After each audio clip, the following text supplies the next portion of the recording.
Hi, it's Leela, the proud poly kinky queer slut. Today's question is, can you give us some practical tips on how to be brave and authentic? All right, yes, here we go. Some practical tips. First tip is fake it till you make it.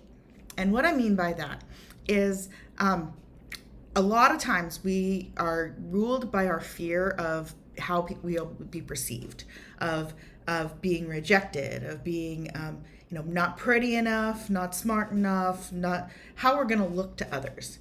And a lot of times we feel like we're just going to be rejected. We can't possibly do this. It's not going to go well. And I have found that for me, it really, really helps to just say, nope, I'm going to do this. I'm going to do it. And yeah, I might look stupid.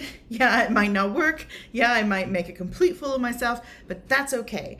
I'm going to just come at this pretending and literally just pretending that I am a person who can do this. I'm just going to pretend that I can do this and that everybody out there is going to look at me and say, yeah, you're awesome. You can do this.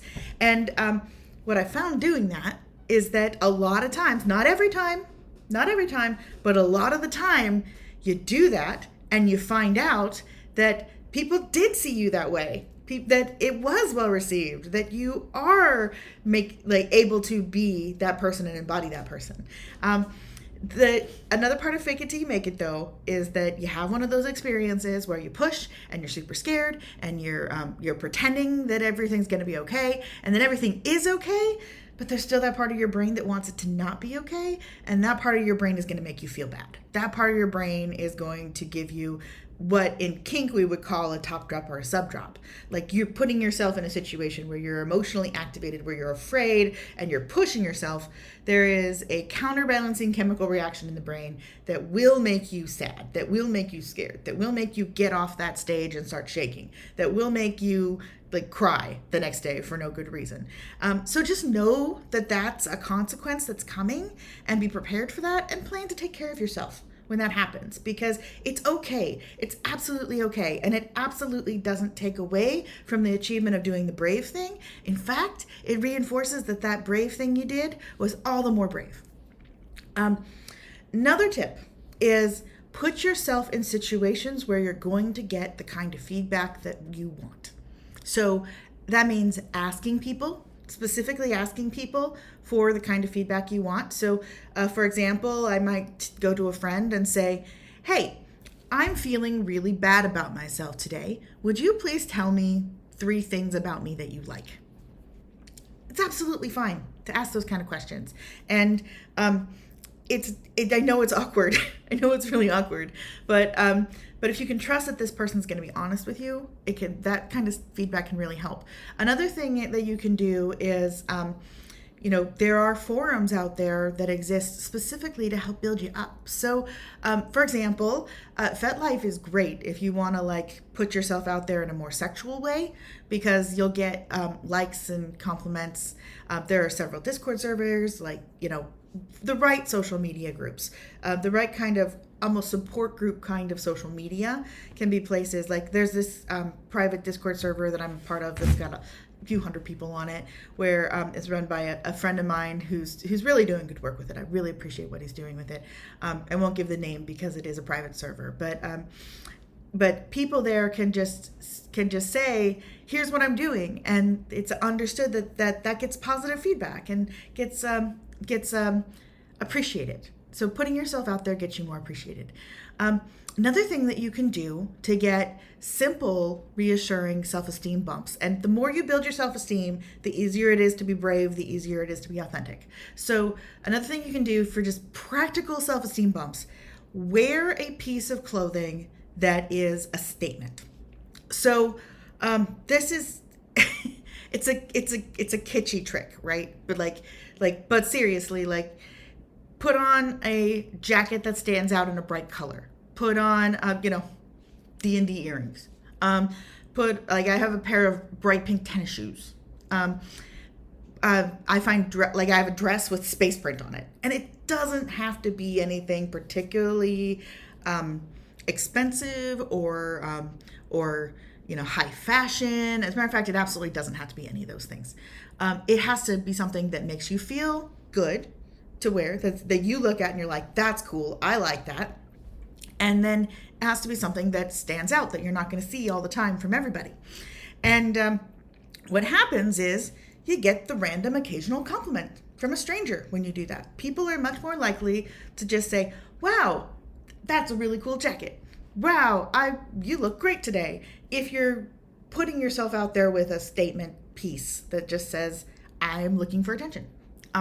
Because people like to give attention, but only when people want it. And people don't want to give attention to people who are shying away. So if you lean into that attention, then you're going to get it. And getting random compliments like that helps you feel prettier, helps you feel better about yourself. And that helps you be more brave. The more confident you are, the more brave you can be. It's a beautiful thing the way that works. Another thing is practice appreciating yourself. So another practical tip is affirmations are wonderful. So just daily statements of good things about you and good things about your life. That is super powerful. But also just practice self-love. Like take a moment every day to say, I like, and then list 3 things about yourself that you like. That it goes a long, long way to making you feel better about yourself. Just being out there, being authentic, being brave, and rewarding yourself for that by appreciating yourself, that is super powerful. And compliments for yourself are more powerful than compliments from anybody else.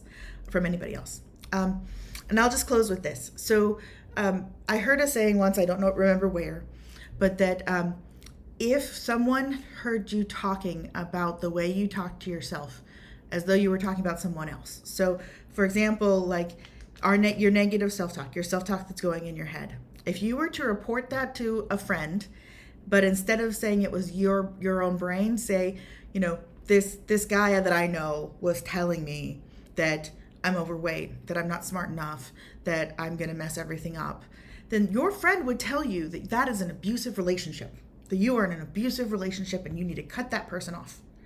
So this is hard, but it's important that we work on not being in abusive relationships with ourselves, that we really work on countering those negative self-talk thoughts with positive self-talk thoughts, with warrior thoughts that can interrupt. So if you notice yourself thinking, oh, I really look fat, then stop and say, wait, no, I know I might feel like I look fat right now. My brain might be telling me that I look fat right now, but no, I don't look fat right now. And even if I might feel that way, I look beautiful, or maybe I look overweight and beautiful.